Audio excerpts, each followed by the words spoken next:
Sir మీరు డ్యూక్లో పిహెచ్డికి వచ్చినప్పుడు మీరు హిందూయిజం మీద హిందూ స్టూడెంట్ కౌన్సిల్ మీద కొంత వర్క్ చేశారు కదా, హిందూస్ని అందరినీ కలపటం, అది దాని గురించి కొంచెం చెప్తారండి. అవును, నేను మొట్టమొదట రాగానే ఫస్ట్ థింగ్ నాకేదో స్టైపెండ్ కొంచెం వచ్చేది, దానిలో కొంత పంపిస్తూ ఉండేవాడిని ఇండియాలో వేద పాఠశాలకి దానికని.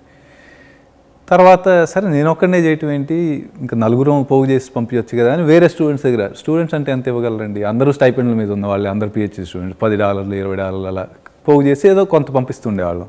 సో ఇండియాలో ఇలాగా సేవాభారతి వాళ్ళు రన్ చేస్తున్న మంచి మంచి స్కూల్స్ ఉన్నాయి, వాటిని సపోర్ట్ చేస్తుండేవాళ్ళం.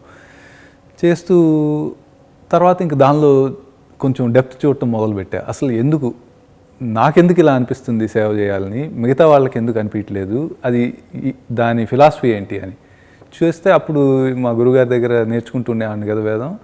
దానిలో తైత్తిరీయోపనిషత్తులో ఒకటి ఉంటుంది, శ్రద్ధయా దేయం అశ్రద్ధయా అదేయం శ్రియా దేయం హ్రియా దేయం భియా దేయం సంవిదా దేయం అని వస్తుంది. అది దానం గురించి, ఎందుకు ఇవ్వాలి, ఎలా ఇవ్వాలి, ఎప్పుడు ఇవ్వాలి అనేది. అంటే శ్రద్ధతో ఇవ్వాలి, అశ్రద్ధతో ఇవ్వద్దు.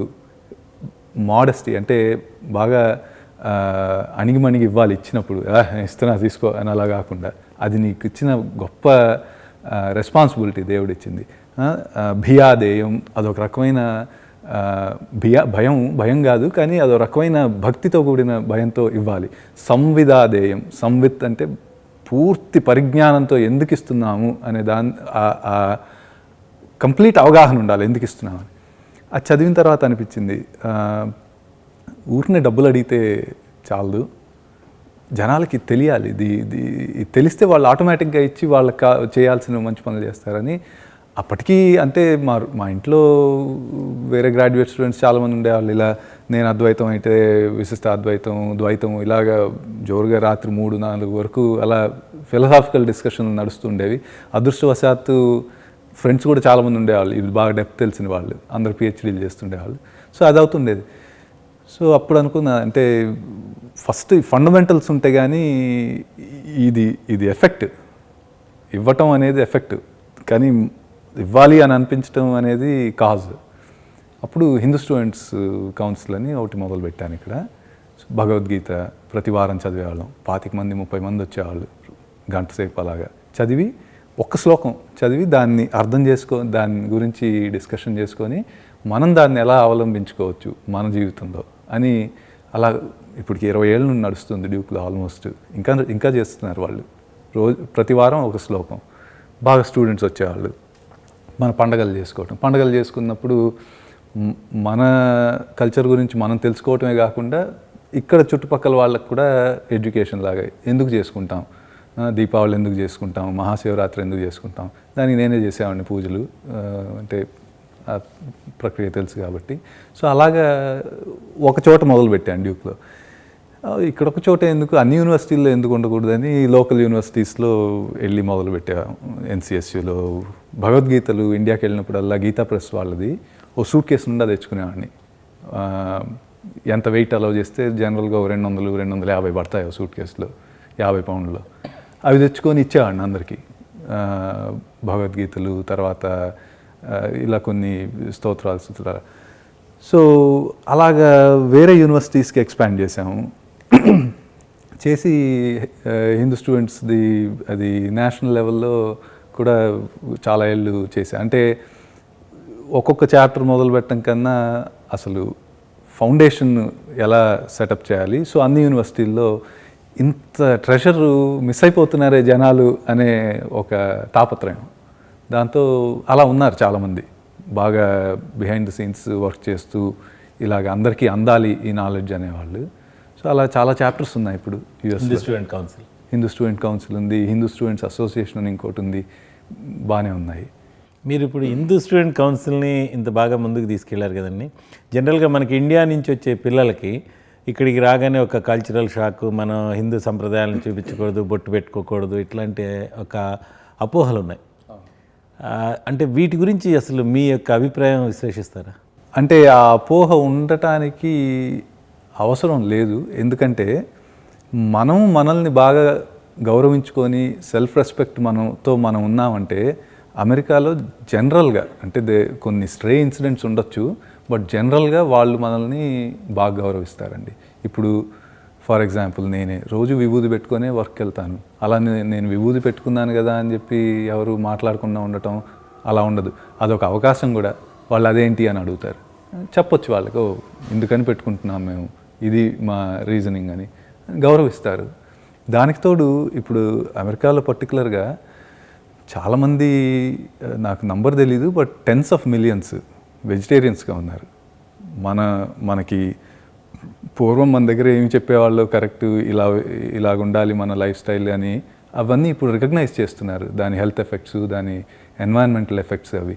సో చాలామంది వెజిటేరియన్స్గా వాళ్ళు మారుతున్నారు. యోగా చూసారంటే చాలామంది, ఇప్పుడు మీరు వీధికి ఒక యోగా స్టూడియో ఉంటుంది, వాళ్ళు కూడా వాళ్ళకి మన ఇప్పుడు అధోముఖ శ్వానాసనం అని అంటే అది తెలియక డౌన్వర్డ్ ఫేసింగ్ డాగ్ పోజ్ అని అలా ఇంగ్లీష్లో ట్రాన్స్లేట్ చేసుకొని మీరు వెళ్ళారంటే ఓం చెప్పుకుంటూ ఉంటారు అక్కడ. సో వాళ్ళు గుర్తిస్తున్నారు మన కల్చర్లో ఉన్న వాల్యుబుల్ వాటిని. సో మనం దాన్ని రిజెక్ట్ చేసుకోవాల్సిన అవసరం లేదు. మనం మనలాగే ఉండొచ్చు, ఉండి అదొక ట్రెజర్ని కోల్పోవాల్సిన అవసరం లేదు మనం. అంటే మన పిల్లలు కానీ వాళ్ళ తల్లిదండ్రులు కానీ భయపడాల్సిన అవసరం లేదు. లేదండి. చక్కగా ఆడపిల్లలు చీర కట్టుకున్న ఇబ్బంది లేదు, బొట్టు పెట్టుకున్న హైందవ ధర్మాన్ని కాపాడిన ఇబ్బంది ఏం లేదు. అంటే ఒకటి మనకు ఆ కాన్ఫిడెన్స్ ఉండాలి అని అంటే మనకి మన సాంప్రదాయం గురించి ఇండియాలో మనం డిఫెండ్ చేసుకోవాల్సిన అవసరం ఉండదు. ఏంటది నువ్వు బొట్టు ఎందుకు పెట్టుకున్నావు, ఎవరు అందరూ పెట్టుకుంటారు కాబట్టి అడగాల్సిన అవసరం లేదు, చెప్పాల్సిన అవసరం లేదు. అది కొందరికి తెలియక ఎందుకులే ఈ గొడవ అని పెట్టుకోకపోవచ్చు. అది తెలుసుకొని ఆర్టిక్యులేట్ చేసి చెప్పగలగాలి, ఇది ఇది ఇది మా రీజన్, అందుకని మేము ఇది చేస్తున్నామని చెప్పగలగాలి మనం. అదొకటి. రెండోది, ఇక్కడికి వచ్చిన తర్వాత చాలామంది మనం బొట్టు పెట్టుకుంటే అలా ఒకసారి నేను బొట్టు పెట్టుకొని వెళ్ళేవాడిని చాలా సంవత్సరాలు. బొట్టు పెట్టుకుంటే నీకు రక్తం వస్తుంది అక్కడ అనేవాళ్ళు. పాపం సిన్సియర్గానే, రక్తం కాదు బాబు, ఇది మాకు ఆజ్ఞాచక్రం అని ఉంటుంది, అలా కొంచెం చెప్పొచ్చు వాళ్ళకి. అవునా అని చెప్పి వాళ్ళు తెలుసుకుంటారు. సో మనం తెలుసుకోవాలి ఫస్ట్ ఎందుకు చేస్తున్నామని. ఎందుకంటే ఇండియాలో అవసరం ఉండదు, చేసేస్తాం మనం. ఇక్కడ చెప్పుకోవాలి కాబట్టి మనకి అవకాశం కూడా భావించాలి, మనం అవకాశంగా భావించి వాళ్ళకి చెప్పాలి. దానికి మన మీద బాగా కాన్ఫిడెన్స్ ఉండాలి, మనకి తెలిసి ఉండాలి, అవగాహన ఉండాలి. తర్వాత అందరూ చూస్తారు, ఎందుకంటే మనం డిఫరెంట్గా ఉంటాం. ఇప్పుడు కొందరు ఇండియన్ పిల్లలు అడుగుతారు, వై యామ్ ఐ డిఫరెంట్ అని అంటారు. దానికి నువ్వేం చేయలేవురా, this is how you are. And దీనిలో అది మనకి వచ్చింది అంతే. సో అది చాలా గొప్ప ఇదని. సో దాని గురించి మనం చెప్పుకోవడానికి అది ఒక అవకాశం కూడా. అందరు చూస్తారు, వింతగా చూస్తారు, ఏంటి అని. ఇప్పుడు ఎయిర్పోర్ట్లో వెళ్ళామంటే కొంచెం సెక్యూరిటీ కొంచెం పైన, బట్ మనం కాన్ఫిడెంట్గా ఉన్నాం అనుకోండి, అప్పుడు రెస్పెక్ట్ చేస్తారు. ఇప్పుడు ఆ కాన్ఫిడెన్స్ ఎప్పుడు వస్తుందంటే మనం ఏమైతే చేస్తున్నామో దానిలో సాలిడ్గా ఉన్నాం అనుకోండి. మనం ఇప్పుడు సైన్స్ కానీ రీసెర్చ్ కానీ ఏది చేస్తున్నా బాగా సాలిడ్గా ఉన్నామంటే ఆటోమేటిక్గా ఒక ఎయిర్ ఆఫ్ కాన్ఫిడెన్స్ ఉంటుంది మన చుట్టూ. సో దాంతో ఇవన్నీ చాలా మైనర్ ఇష్యూస్ అయిపోతాయి. వీడు బొట్టు పెట్టుకున్నాడు అందుకని వీడికి ఆ ఉద్యోగం ఇవ్వకూడదు అని అలాగా ఉండదు. బై లా కూడా ఇక్కడ they cannot discriminate based on religion. So చెయ్యరు అలాగా. అమెరికాలో ఎంటర్ప్రెన్యూర్స్గా మారటానికి, అదేవిధంగా ఇక్కడ స్కై ద లిమిట్ అంటారు కదా అమెరికాలో, దానికి సంబంధించి పిల్లలకి కొన్ని మెళకువలు చెప్తారా మీరు? ఒకటి అది కరెక్టేనండి, స్కై ఇస్ ద లిమిట్ అనేది ఇక్కడ జనరల్గా. ఎందుకంటే ఇక్కడికి వచ్చిన తర్వాత మెరిట్ ఉండి బాగా హార్డ్ వర్క్ చేస్తాడు అని అంటే నెత్తిన పెట్టుకుంటారు. ఇప్పుడు నా కేసే తీసుకుంటే 2 సూట్ కేసులతో వచ్చాను, ఏమీ చదవగలను, బాగా పని చేయగలను, ఐడియాలు ఉన్నాయి. సో చాలా మెకానిజమ్స్ ఉన్నాయి ఇక్కడ. ఫండింగ్ తెచ్చుకొని ఒక కంపెనీ పెట్టాలి అని అంటే దానికి కావాల్సిన ఆ ఈకో సిస్టమ్ మొత్తం ఉంది ఇక్కడ. వెంచర్ క్యాపిటల్ అనండి, ఏంజల్స్ అనండి, బిజినెస్ పెట్టడం ఒక రోజులో పెట్టేయచ్చు, కంపెనీ పెట్టడం, రిజిస్ట్రేషన్స్ అవన్నీ చాలా ఈజీ. దానిలో స్పెషలైజ్ చేసే లాయర్స్ ఉంటారు. సో ఒకటి ఐ థింక్ నా దానిలో ఏంటంటే పిహెచ్డి చేసేదాకా నాకు అసలు కంపెనీ పెట్టే ఐడియా కూడా లేదు, అది అసలు ఎలా చేస్తారో కూడా తెలియదు. రీసెర్చ్ పేపర్లు రాయటం తెలుసు కానీ బిజినెస్ ప్లాన్ రాయటం అసలు తెలియదు, అసలు అదేంటో కూడా తెలియదు. మొట్టమొదటిసారి ఇలా డ్యూక్లో నేను వెళ్తుంటే ఒకసారి ఒక చోట ఫ్లైయర్ ఒకటి ఉండింది, ఏమనంటే డ్యూక్ స్టార్టప్ ఛాలెంజ్, ఇలాగ స్టార్టప్ కంపెనీస్కి ఒక కాంపిటీషన్ అని. అరే ఇదేదో బాగుందే అని చెప్పి ఒక ఐడియా ఉండింది నాకు అప్పుడు. నేను పనిచేస్తున్న దాని మీద చిన్న సిలికాన్ మెషిన్స్ లాగా ఒకటి చేసి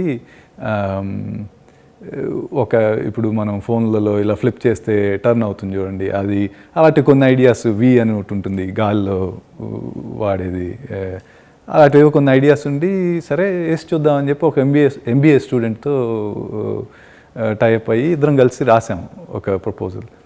అది అసలు నేను ఎక్స్పెక్ట్ చేయలేదు, ఏదో కొత్త ఏరియా తెలుసుకుందాం దాని గురించి, బిజినెస్ అంటే ఏంటి అని. మా ఫ్యామిలీలో ఎవరు బిజినెస్లో లేరు, అందరూ ఎయిదర్ ఈ వేదం ఆ సైడ్ ఉన్న వాళ్ళు లేకపోతే టీచర్లు అలాగే అనమాట. సో సరే ట్రై చేద్దాం ఏముంది అని వేసాను. అది మొత్తం 80-90 అప్లికేషన్స్లో దీనికి ఫస్ట్ ప్రైజ్ వచ్చింది. $30,000 ఇచ్చారు క్యాష్. అసలు అది చాలా ఎక్కువ అమౌంట్ అప్పుడు. ఏం చేస్తాం దీంతో అని సరే ప్రోటోటైప్ ఒకటి తయారు చేద్దామని చేసాం. చేయగానే ఎప్పుడైతే ఆ బిజినెస్ ప్లాన్ కాంపిటీషన్లో ఫస్ట్ ప్రైజ్ వచ్చింది డ్యూక్లో అనగానే వెంచర్ క్యాపిటలిస్టులు వాళ్ళు కాల్ చేయటం మొదలుపెట్టారు. మా దగ్గరకు వచ్చి పిచ్చి ఇదేదో కొత్త ఐడియా అని. దాంతో మనిషిని కూడా చూస్తారు. జనరల్గా ఇప్పుడు ఏమంటారంటే వెంచర్ క్యాపిటలిస్టులు, మేము బెట్ చేస్తున్నది గుర్రం మీద కాదు జాకీ మీద అని, టెక్నాలజీ మీద కాదు ఆ టెక్నాలజీ రన్ చేసే మనిషి మీద అని. ఎందుకంటే వాళ్ళు ఈవెన్చువల్గా ఆ టెక్నాలజీ ఫెయిల్ అవ్వచ్చు, వేరే టెక్నాలజీ ఏమన్నా చేయాల్సి రావచ్చు, చాలా ఒడిదుడుకులు వస్తాయి, ఈ మనిషికే బుల్లా లేదా అని చూస్తారు. సో మనం ఆ రెసిలియన్స్ అది చూపించామంటే, పర్సివరెన్స్ రెసిలియన్స్ అవి చూపించామంటే ఆటోమేటిక్గా ఇక్కడ ఇప్పుడు అంటే నేను దిస్ వాజ్ 99-2000లో ఇప్పుడు బాగానే ఎక్స్పోజర్ ఉంది, చాలామంది వెంచర్ క్యాపిటలిస్ట్ ఇండియన్స్ కూడా ఉన్నారు. సో అవకాశాలు బాగానే ఈజీ అన్ను, బట్ ఆ లైన్లో వెళ్ళాలి అని అనుకున్న వాళ్ళకి డెఫినెట్గా అవకాశాలు దొరుకుతాయండి. ఇప్పుడు చాలామంది కూడా చేసి సక్సెస్ఫుల్ అయి ఉన్నారు. సో ఒక పాత్ ఉంది ఎలా చేయొచ్చు అని, మనమే దాన్ని చేసుకోకర్లేదు, చాలామంది ఉన్నారు మన ముందు.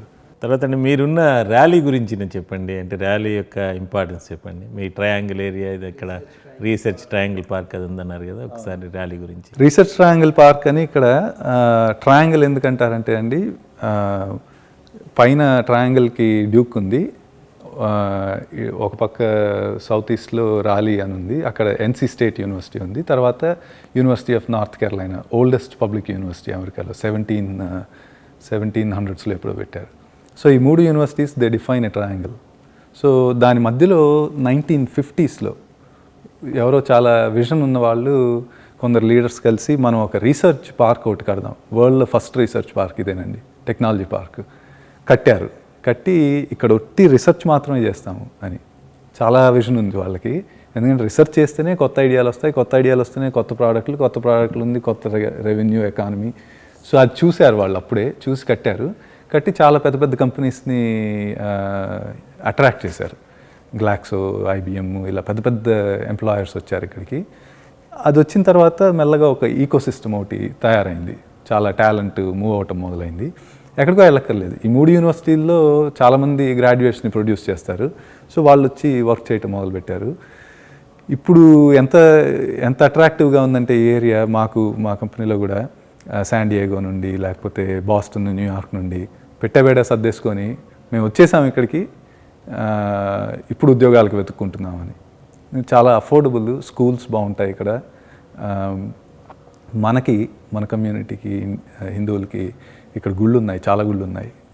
నేను వచ్చినప్పుడు 1-2 ఉండేవి, ఇప్పుడు 5-6 ఉన్నాయి. సాయిబాబా గుడి కూడా ఉంది ఒకటి ఎక్స్క్లూజివ్లీ, తర్వాత వెంకటేశ్వర స్వామి గుడి, అలా కమ్యూనిటీ బాగా పెద్ద కమ్యూనిటీ ఉంది. అంటే నేను ఎక్కడికైనా వెళ్తే, అంటే మా అమ్మగారు లేరు కదా అప్పుడు, సో ఆబ్దికం పెట్టడానికి ప్రీస్టులు అవైలబిలిటీ ఉండేది ఇక్కడ. తర్వాత బాగా లివబుల్ ఏరియా అండి, పిల్లలతో ఫ్యామిలీతో ఉండటానికి. 4 సీజన్స్ కూడా ఉంటాయి, 4 సీజన్స్ ఉంటాయి ఇక్కడ. శాన్ డియేగో అనుకోండి, మీకు హాట్ లెస్ హాట్ ఉంటుంది మనకి ఇండియా లాగా. ఇక్కడ 4 సీజన్లు ఉంటాయి. వింటర్లో ఒకసారి స్నో కూడా పడుతుంది 1-2 సార్లు. మొన్న యాక్చువల్గా మాకు ఐస్ రెయిన్ వచ్చి ఇంత థిక్ ఐస్ షీట్లు అవి ఫామ్ అయ్యాయి. మంచి లివబుల్ ఏరియా. బయోటెక్కి ఎక్కువ ఉంటుంది ఇక్కడ. ఐటీ కూడా బాగానే ఉంది. సిఆర్ఓస్కి ఆల్మోస్ట్ క్యాపిటల్ ఇది. కాంట్రాక్ట్ రీసెర్చ్ ఆర్గనైజేషన్స్ అంటారు. చాలామంది ఉంటారు వాళ్ళు.